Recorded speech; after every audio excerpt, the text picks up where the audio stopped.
এই হাদিসটির প্রেমে পড়ে গেছি, তো আপনারাও শুনে যান।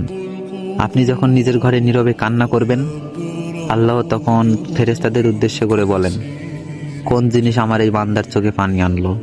ফেরেশতাগণ বলেন, আপনার বান্দা সুখে নেই, আপনার বান্দা অনেকদিন হাসেনি। এই বলে ফেরেশতাগণ কান্না করতে থাকেন এবং আল্লাহকে বলেন, হে আমার রব, আপনি তো জানেন আপনার এই বান্দার হৃদয়ে কি রয়েছে, অতএব আপনি তার জন্য সবকিছু সহজ করে দিন। আল্লাহ বলেন, আমার এই বান্দা এমন কিছু জীবন থেকে হারিয়ে ফেলেছে যে সে অধিক ভালোবেসেছিল।